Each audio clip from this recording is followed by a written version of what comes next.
సంక్రాంతి శుభాకాంక్షలు అండి. నా పేరు పుష్పలత. మేము గంగా ప్రాణామ సమేత మల్లికార్జున స్వామి వారి దేవస్థానం నందు నూతనంగా నిర్మించుకున్న కళ్యాణ మండపంలో సంక్రాంతి పండుగ సందర్భంగా కళ్యాణ మండపంలో బొమ్మల కొలువును ఏర్పాటు చేస్తాం. ఇప్పుడు ఈ బొమ్మల కొలువులో మేము ఏవైతే ప్రత్యేకతలు పెట్టామో మీకు చూపిస్తాం. ముందుగా లక్ష్మీనరసింహ స్వామి అండి, అనంత పద్మనాభ స్వామి, అలాగే రాధాకృష్ణుడు. మీరు ముందుకు వచ్చి చూసినట్లయితే ఇక్కడ అంతా చేతి వృత్తులు వారండి. చూసారా, పూజారి గారు, అలాగే చెప్పులు కుట్టేవాళ్ళు, కుండలు వేసేవాళ్ళు, అలాగే వాయిద్యాలు తయారు చేసేవాళ్ళు, కూరగాయలు అమ్మేవాళ్ళు, అలాగే గొడుగులు అలాంటి చేతి వృత్తులు చేసేవాళ్ళు. ఇక్కడ బంగారం ఇత్తడి అలా కంసలు ఇవ్వాలి అనమాట. ఇవి కూరగాయలు అమ్మేవాళ్ళు. తర్వాత మనం ఇక్కడ చూసినట్లయితే రాజస్థానీ అమ్మాయి అబ్బాయి రాజస్థాన్లో దొరికేటువంటి వంటలు. ఇక్కడ గొల్లబామ, అలాగే ఆది దంపతులు అనమాట. ఈ విధంగా మేము అరేంజ్ చేస్తాం. ఇక్కడికి వచ్చి చూసేటట్లయితే ఇక్కడ రాధాకృష్ణుడు వారు, ఇక్కడ గోదాదేవి అమ్మవారు ఉన్నారు. గోదాదేవి అమ్మవారి ఒడిలో సేద దిగుతూ కృష్ణుడు ఉన్నారు. మనం ఇక్కడ చూసినట్లయితే ఆంజనేయ స్వామి దశావతారాలు ఉన్నాయి. 10 అవతారాలు ఇక్కడ డిస్ప్లే చేశాము. అలాగే శివపార్వతులు ఉన్నారు. శివపార్వతులు వారి కుమారుడు విఘ్నేశ్వరుడు అండి. ఇక్కడ ఆలాహలం అంటే క్షీరసాగర మదనం చేయటం ఇక్కడ డిస్ప్లే చేస్తాము. అలాగే సీతారాముడు ఇక్కడ చూసినట్లయితే సీతారాములు ఉన్నారు. సీతారాములు మనకి చాలా ప్రత్యేకత. సీతారాములు వారి కళ్యాణం కూడా చేస్తాము. అలాగే ఇక్కడ కామధేను, ఆవుకి మన సాంప్రదాయంలో చాలా విలువ ఉంది. ఆవు పవిత్రమైనది, అన్ని విధాలుగా మనం పూజింపదగినది. తర్వాత ఇక్కడికి వచ్చినట్లయితే ఇవన్నీ మట్టి బొమ్మలేనండి. ఇక్కడికి వచ్చినట్లయితే ఇవి కొంచెం మెటల్తో చేసినవి. ఈ బొమ్మలన్నీ ఇక్కడ అరేంజ్ చేస్తాము. ఇక్కడ చూస్తే మనము దశావతారాలు పెట్టామండి. అలాగే ఇక్కడ వాయిద్యదారులు వాళ్ళు వాయించే వాయిద్యాలు గమనించినట్లయితే చూడవచ్చు. ఇదంతా మన నాగరికత. వెనక మనం సంక్రాంతికి ధాన్యము, ఎద్దులు ఇలాంటి వాటితో మనం వ్యవసాయం చేసుకునేవాళ్ళం. అలాగే ఇక్కడ శంకు తీర్థం కానీ అట్లా శంకులు ఇవన్నీ ఇక్కడ అరేంజ్ చేసుకున్నాము. ఇక్కడ అమ్మవారిది తయారు చేసింది. చూసారా ఎంత అందంగా, అందమైన ఆడపిల్ల అంటే అడవి పిల్ల అండి ఈ అమ్మాయి. అందుకని అనుకుంటారు. ఇది సెంటర్ ఆఫ్ ది అట్రాక్షన్ గా ఈ మధ్యలో పెట్టుకున్నామండి. ఇవన్నీ ఇట్లా అరేంజ్ చేస్తాం. మీకు ఎలా ఉందో చేసినవేనండి. మీరు వెనక చూసారా గ్రామ్ఫోన్ రికార్డ్ అని సంగీత వాయిద్యాలు కానీ మనం వాడుతూ ఉంటాము. ఇప్పుడు మనం సిడీ ప్లేయర్లు, డివిడీలు వచ్చాయి, కానీ వెనకాలంలో మనం గ్రామ్ఫోన్ రికార్డ్ అంటారండి. ఇది మన గాంధీ జాతర చూసారా, రాట్నం చక్రం ఇలా తిప్పుతూ నూలును తయారు చేసేవాళ్ళు. అది వెనక రైలు ఇంజిన్ కానీ ఏదైనా ఇంజిన్ బండి అనేది ఇలా ఉంటుంది. ఇవన్నీ కూడా చెక్కతో చేసినవేనండి. ముందుకొచ్చి చూసినట్లయితే ఇవన్నీ లోహాలతో చేసినవి, అంటే ఇత్తడివి. చూసారా, మనం దీపారాధన చేసుకోవటానికి కూడా ఒక ప్రమిదే కాకుండా ఎంత అందంగా చక్కగా డిజైన్ ఏనుగు బొమ్మలు ఇలా చెక్కటం చాలా చాలా కష్టమైన పని అండి. రాధాకృష్ణుడు ఆ బొమ్మ చూసారా, రాధాకృష్ణుడు ఆవు అసలు నందనవనంలో ఉన్నట్టు ఎంత బాగా ఉందో ఈ బొమ్మ. బుద్ధుడి విగ్రహం అండి. తర్వాత వినాయకుడు చూసారా, ఉయ్యాలు ఊగుతున్నాడండి వినాయకుడు. కృష్ణుడు కూడా ఊగుతూ ఫ్లూట్ వాయిస్తున్నాడు, గమనించారండి. సేవ తీర్చుకున్న వినాయకుడు మంచం మీద పడుకున్నారు విఘ్నేశ్వరుడు. పల్లకి వెనక రాజులకి రాణుల్ని తీసుకెళ్ళడానికి ఇలా భోగిని పల్లకిని వాడేవాళ్ళు. ఇక్కడ అసలు ఉయ్యాలలోనే విఘ్నేశ్వరుని అరేంజ్ చేసిన విగ్రహం పెట్టారండి. ఇదిగో అంబరాలు వెనక మనకి వాహనాలు అన్ని గజరాజు ఇలా పల్లకీలో మోసుకోవడం, ఇలా ఎత్తులు బండి ఇలాంటివి మనకి వాహనాలుగా ఉద్దేశం. చూసారా, ఇందులో వెనక బొట్టు పెట్టుకోవడానికి, అలాగే చూసారా అద్దంలో చూసుకొని బొట్టు పెట్టుకోవడానికి. ఇప్పుడు మనం చిన్న పర్సు, అందులో మనం అద్దాలు దువ్వెనలు అన్నీ వేసుకొని వెళ్తాం కదా, కానీ పాతకాలంలో కూడా ఇట్లా తయారు చేసుకునేవాళ్ళు. ఇది చూసారా, అఖండ దీపం అలా ఒత్తి లాగడానికి కూడా అంత చిన్న వాటికి కూడా లోహాలతో ఇంత కళాత్మకంగా తయారు చేశారు. ఇది చూసినట్లయితే వెనక తాంబూలం, అందరూ భోజనం చేసినాక తాంబూలం వేసుకునేవాళ్ళు. అందులో వాడే మొద్దు ఒక్క అంటే ఒక్కొక్కని కట్ చేసుకోవడానికి కట్టర్ అనమాట ఇది. ఇంకా ఇక్కడ ఏ చిన్నది కూడా లేదండి, చూడండి మన పిల్లలు ఆడుకునే బొంగరాన్ని కూడా మేము ఈ బొమ్మల కొలువులో పెట్టాము. అసలు ఇక్కడ చాలా మన భారతదేశంలో ధాన్యానికి పంటలు పండించడానికి గుర్తుగా దీన్ని స్పెషల్గా తయారు చేయించాం. ఇది గుర్తించారా?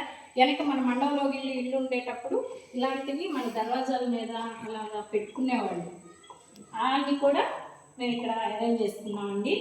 ఇట్లా ఇవన్నీ కూడా మా ఊరు అందరూ వచ్చి అందరం కలిసికట్టుగా ఇక్కడ అరేంజ్ చేసుకున్నాం. ఇక్కడ చూసారా మీరు? ఇప్పుడు నాన్ స్టిక్వి, స్టీల్వి, పింగాణివి చూసుంటారు. ఇవి ఎప్పుడైనా చూసారా? చూడండి, వెనక పిండి వంటలు వండుకొని ఇలాంటి ఇత్తడి క్యాన్ అంటే వంట చేసుకోవడానికి గిన్నెలు, కూరలు పట్టించుకోవడానికి కూరలు గుత్తి, అసలు చెంబులు, మనకి వాటర్ బాటిల్స్ లేని కాలంలో మర చెంబులు, తీర్థయాత్రలు చేసే వాళ్ళందరూ కంపల్సరీ మర చెంబు తీసుకెళ్ళారు. అసలు ఇది చూసారా? రోకలు ఇప్పుడు మనం దంచుకుంటాం కదా యాలక్కాయ, అలా ఆ కాలంలో ఇంత బాగా చేశారు. అసలు చూడండి, ఇప్పుడు వాడుతున్నాం ఈ పట్టకాలు, అప్పుడే తయారు చేసి ఉన్నాయండి. ఇదిగోండి గరిటెలు, ఇవి తాంబూలం మొక్కలు పెట్టుకునే బాక్స్ అండి. ఒక్కలు ఇందులో పెట్టుకొని ఆకులు పెట్టుకొని ఇట్లా వాడుకునేవాడు. ఇదేదో గుర్తించారా? కాఫీ ఫిల్టర్ అండి. మీరు స్టీల్కి చూస్తుంటారు. చూసారా? దేవుడి ముందు ప్రసాదాలు పెట్టుకోవటానికి ఇవన్నీ పంచలోహాలతో చేసినవండి. లోహంలో పంచలోహాలతో వాడుకుంటే మన ఆరోగ్యం చాలా బాగుంటుంది. ఇప్పుడు నాన్ స్టిక్ వాడుతున్నాం, ఆ కోటింగ్ అది మన లోపలికి వెళ్ళిపోతుంది. సత్తి వాడుతున్నాం, అవి వాడకూడదు అంటున్నారు. కానీ వెనక వంటలు ఎక్కువగా ధనం లేని వాళ్ళు, కుండల్లో ఉన్నవాళ్ళు ఇలాంటి లోహాలతో చేసిన వాటిని ఉపయోగించేవాళ్ళు. ఇక్కడ చూసినట్లయితే మనము ఇది ధూపం వేసుకునేదండి. అందరూ వెనక సాంబ్రాణి అలా ధూపం వేసుకుని ఇళ్లలో సువాసన భరితంగా శుద్ధిగా పెట్టుకునేవాళ్ళు.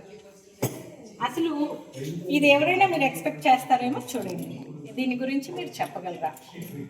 చూడండి, ఇది మనం పేరెంటానికి పిలవడానికి వెళ్ళేటప్పుడు తీసుకొని వెళ్తారట పూర్వకాలం. చూడండి, ఇందులో కుంకుమ పోసుకుంటారు. మరి ప్రయాణంలో ఇలా ఊడిపోకుండా ఈ మూతలు మళ్ళీ పెట్టేసుకొని ఈ స్క్రూ బిగిస్తారు. అసలు వీటి మీద విఘ్నేశ్వరుడు ఉన్నారు, గమనించారా? ఎంత కళాత్మకంగా చేశారో. దీనికి ఉన్న స్క్రూ కూడా విఘ్నేశ్వరుడు ఉన్నాడండి. ఇలా టైట్గా బిగించేస్తే ఇందులో ఉన్న కుంకుమ కూడా పడిపోకుండా ఉంటుంది. ప్రయాణాల్లో కానీ పిలుపులకు వెళ్ళడానికి వాడేవాళ్ళు. ఇక్కడ రాగి కూడా పెట్టారు, మీరు చూసారా? రాగి పూజ మనం మంచాల దగ్గర పెట్టుకుంటారు, మంచినీళ్ళు పోకుండా మూతలాగా పోసుకొని తాగొచ్చు. మళ్ళీ అలా ఇదిగోటి రాగి గ్లాసు, అన్ని లోహాలతో చేసినవే ఇక్కడ పెట్టి. పాతకాలం రోజుల్లో ఇది దేనికి వాడతారో ఒక్క నిమిషం గమనించండి. మీరు ఎక్కడైనా చూసారా, విన్నారా? మూవీస్లో కానీ కనిపించిందా? ఇది వెనక రాజులు అలా ఉన్న వాళ్ళంతా సురపానం తాగడానికి వాడుకునేవాళ్ళు. తర్వాత మా ఊర్లో వాళ్ళ సొంతంగా వాళ్ళు నచ్చి పిల్లలతోటి ఇక్కడ బొమ్మల కొలువు ఏర్పాటు చేశారు. అదంతా ఊరు అందరూ కలిసి చేస్తే ఇది పిల్లలు కొంచెం బాగుండాలని ఇలా వాళ్ళ చేత కూడా ప్రైజ్ ఇస్తాము అని చెప్తే కొంతమంది బొమ్మల కొలువు పెట్టారని చూపిస్తారు. ఇక్కడ వచ్చేసరికి వాళ్ళు పొంగల్ కింద పొంగల్ పెట్టేసుకుంటున్నట్లు, అలాగే భోగి పళ్ళు, అట్లాగే ఇక్కడ కలసము ఇవన్నీ కూడా అరేంజ్ చేసుకున్నారు. తోరణాలు, చెరుకు గడలు, ఇవి భోగి పళ్ళు పోయేటువంటి సంక్రాంతికి భోగి రోజు భోగి పళ్ళు పోస్తారు కదా, అలా పండుగ రోజు పొంగలి. ఇది చూసారా? కృష్ణుడు చుట్టూ గోపికలు ఏర్పాటు చేశారు. ఇంకొకరు ఏర్పాటు చేసిన బొమ్మల గురించి మీకు చూపిస్తారు. వీళ్ళు చక్కగా థీమ్ వచ్చేలా ఏం చేశారంటే భోగి, కరుణ, అలాగే పండుగ 3 రోజులకి 3 మెట్లు తయారు చేశారు. ఫస్ట్ రోజు భోగి చేసుకునే భోగి పండుగ పోసుకోవడం కానీ, అలాగే కళ్యాణం స్వామికి ఇచ్చారు. చూడండి, పిండి వంటలు వండుకుంటాం, మరలు లేకుండా దంచి మరీ పిండి వంటలు వండుతున్నారండి. ఇక్కడ గమనించండి, చక్రాలు ఇవన్నీ మరలు లేవు, పిండి దంచి చేస్తున్నారు. అట్లాగే మనకి కనుమ రోజు అంటే మనకి సంక్రాంతికి ధాన్యం వస్తూ ఉంటాయి, అందుకని వీళ్ళు ఎదురు పనులన్నీ పెట్టారు. అంటే జంతువులను పూజిస్తారు కదా కనుమ రోజు. కానీ కనుమ రోజు చాలామంది చికెన్ తింటున్నారు, అలా తినకూడదు, జంతువులను హింసించకూడదు, జంతువులను పూజించుకోవాల్సిన రోజు కనుమ. అందుకని నాన్ వెజ్ జోలికి ఎవరు వెళ్ళొద్దు. మేము ఈ రోజు ఏర్పాటు చేసుకున్నాము. అలాగే మా అన్నపుట్లపాలెం గ్రామంలో చాలా ప్రత్యేకత ఉంది. అది ఏంటి అంటే ఎద్దుల పందాలు జరుగుతాయండి. ఈ చుట్టుపక్కల 50 గ్రామాల్లో కూడా ఆ విధంగా జరగదు. అందరి ఊళ్ళలో నుంచి మా ఊరికి వచ్చి చూస్తారు. ఆ సంగతి కూడా జరుగుతూనే ఉంది.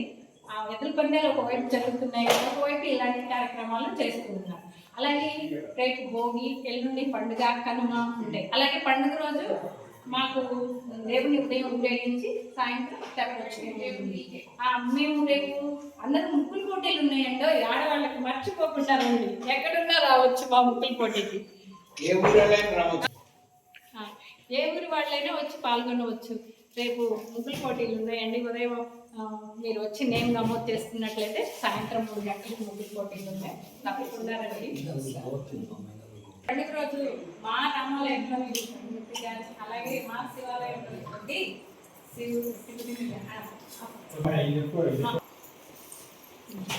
మా ఊర్లోని హరిహరులు ఇద్దరిని, అంటే కొత్తగా నిర్మించిన శివాలయం రాకముందు మేము ఎక్కువ రాముల వారినే పూజ మహోత్సవాలు అక్కడ జరిగేది. తర్వాత తెప్పోత్సవం చేసేవాళ్ళు. ఈసారి హరిహరులు ఇద్దరిని తెప్పోత్సవం జరుగుతుంది. ఉదయం దేవుని యొక్క ఊరేగింపు, సాయంత్రం తెప్పోత్సవం జరుగుతుంది.